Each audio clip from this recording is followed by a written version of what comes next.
বিলাসী এখন জিন্দাবাদ জিন্দাবাদ জিন্দাবাদ বন্ধু পানি বাগানের মুক্তি দিয়ক মুক্তি দিয়ক মুক্তি দিয়ক বিলাসী এখন জিন্দাবাদ জিন্দাবাদ জিন্দাবাদ তুমি যদি অসমীয়া আমাৰ লগত যোগ দিয়া জয় আই অসম জয় আই অসম কাৰাবন্দী সকলো সতীৰ্থসকলক অতি শীঘ্ৰে মুক্তি দিয়ক মুক্তি দিয়ক মুক্তি দিয়ক ইনকলাব জিন্দাবাদ জিন্দাবাদ জিন্দাবাদ বিলাসী অসম জিন্দাবাদ জিন্দাবাদ জিন্দাবাদ বিলাসী অসম জিন্দাবাদ জিন্দাবাদ জিন্দাবাদ বিলাসী থানা অসমে জন্মলগ্নৰ পৰাই আচলতে যিদৰে খিলঞ্জীয়া জাতি জনগোষ্ঠীৰ পক্ষত কাম কৰি আহিছে আপোনালোক সকলোৱে জানে খিলঞ্জীয়াৰ হৈ মাত মাতি আহিছে কিন্তু আমি অতি দুখিত যে বিলাসী থানাৰ মুখ্য সচিব ৰন্তু পানীফুকন উৎপল দত্ত উপসভাপতি উজ্জ্বল ৰাজখোৱাৰ লগতে যুটীয়া বিত্ত সচিব তন্ময় শইকীয়াক প্ৰমুখ্য কৰি অসমৰ বিভিন্ন প্ৰান্তৰ প্ৰায় শতাধিক সৈনিকক আচলতে অসম চৰকাৰে ভুৱা গোচৰ আৰোপ কৰি জেল হাজতলৈ প্ৰেৰণ কৰিছে আৰু তাৰ প্ৰতিবাদ স্বৰূপে আমি আজি কেন্দ্ৰীয় সমিতিৰ আহ্বানত আৰু শিৱসাগৰ জিলা সমিতিৰ উদ্যোগত আমি শিৱসাগৰ জিলা উপায়ুক্তৰ কাৰ্যালয়ৰ সন্মুখত আমি আচলতে দুঘণ্টীয়া প্ৰতিবাদী কাৰ্যসূচী গ্ৰহণ কৰিছোঁ আৰু এই দুঘণ্টীয়া প্ৰতিবাদী কাৰ্যসূচীৰ জৰিয়তে আমি অসম চৰকাৰলৈ এখনি স্মাৰকপত্ৰ প্ৰদান কৰিছোঁ আৰু অতি শীঘ্ৰে আমি বিলাসী থানাৰ মুখ্য সচিব ৰন্তু পানীফুকনৰ লগতে যিসকল কাৰাবন্দী সতীৰ্থক তেওঁলোকক আমি অতি শীঘ্ৰে মুক্তিৰ দাবী জনাইছোঁ চৰকাৰৰ আমি ক'বলৈ বাধ্য হৈছোঁ চৰকাৰৰ আচলতে চৌৰাচৰি নীতি আচলতে আজিৰ সময়ত আমি দেখিবলৈ পাইছোঁ যে বিজেপিৰ আচলতে তেওঁলোকে যিখিনি কাম কৰি থাকে তাক আমি ছাপোৰ্ট কৰিলে বা তেওঁলোকক আমি সহযোগ কৰিলে আচলতে তেওঁলোকৰ কাৰণে ভাল আৰু তেওঁলোকৰ আচলতে যিসমূহ বেয়া নীতি প্ৰতিবাদ কৰিলে আমি বেয়া গতিকে ৰন্তু পানীফুকনে আচলতে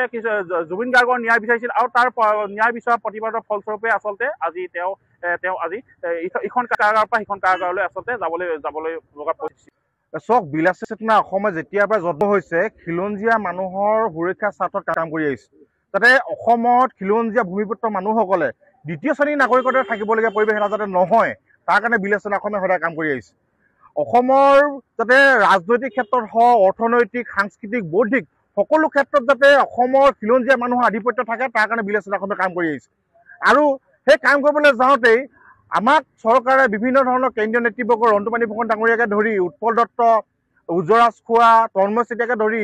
অসমৰ বিভিন্ন প্ৰান্তৰ শতাধিক সৈনিকক ভুৱা গোচৰত তেওঁলোকক আটক কৰি ৰাখিছে বিভিন্ন ধৰণৰ ভুৱা য'ত নেকি আমাৰ সৈনিকসকলে তেনেধৰণৰ কাম কৰাই নাই বিভিন্ন ধৰণৰ ধন দাবী অপহৰণ ভুৱা গোচৰত যিটো গুৱাহাটী কাণ্ড হৈ গ'ল সেই কাণ্ডটোত কিন্তু ৰন্তু পানীফুকন ডাঙৰীয়া গুৱাহাটীতে নাছিলে কি অৱস্থাত তেওঁক আটক কৰি তেওঁক জিলালৈ ভৰাই ৰাখিছে আমাৰ প্ৰশ্ন আছে ইয়াক লৈ অসমৰ মুখ্যমন্ত্ৰী হিমন্ত বিশ্ব শৰ্মা ডাঙৰীয়াই প্ৰত্যেকটো ক্ষেত্ৰত তেওঁ খিলঞ্জীয়া ভূমিপুত্ৰসকলৰ কথা প্ৰত্যেকটো মুহূৰ্ততে কৈ থাকে কোনখিনি খিলঞ্জীয়া মানুহৰ কথা কৈ থাকে কোনখিনি ভূমিপুত্ৰৰ কথা কৈ থাকে অসমৰ খিলঞ্জীয়া মানুহখিনিক সংজ্ঞা কি তেওঁলোকে জানেনে আমি তেওঁক আহ্বান জনাইছোঁ দাবী জনাইছোঁ যে আমাৰ যিসকল সৈনিকক তেওঁ ভুৱাকৈ আটক কৰি ৰাখিছে অতি শীঘ্ৰে মুক্তি কৰি দিব লাগে আৰু তেওঁ প্ৰকৃতাৰ্থত খিলঞ্জীয়া মানুহৰ সপক্ষে কাম কৰিবৰ কাৰণে আমাৰ ফালৰ পৰা এই প্ৰতিবাদী কাৰ্যসূচীৰ তৰফৰ পৰা আমি আহ্বান জনাইছোঁ যদি কাৰোবাৰ চৰকাৰখনৰ সপক্ষে যদি মাত মাতে তেওঁ বাৰবাৰ দিব যদি বিপক্ষে যদি কিবা এটা চৰকাৰখনৰ ভুল নীতিৰ বিষয়ে যদি কেতিয়াবা আঙুলি টুৱাব যায় আজি দল সংগঠনৰ বিষয়বোৰে হওক আজি কোনোবা সংবাদকৰ্মীসকলে হওক যদি কোনোবাই ভুলকৈ যদি অসমৰ চৰকাৰৰ ভুল নীতিৰ বিৰুদ্ধে যদি মাত মাতে কিন্তু তেওঁক বিভিন্ন ধৰণৰ ভুৱা গোচৰ জাপি তেওঁ আটক কৰি আমাৰ পৰিলক্ষিত হয় সেইকাৰণে সকলো সমগ্ৰ অসমবাসী ৰাইজক সকলোকে আহ্বান কৰিছোঁ যাতে এই সময়ত সকলো একলগ হোৱাটো প্ৰয়োজন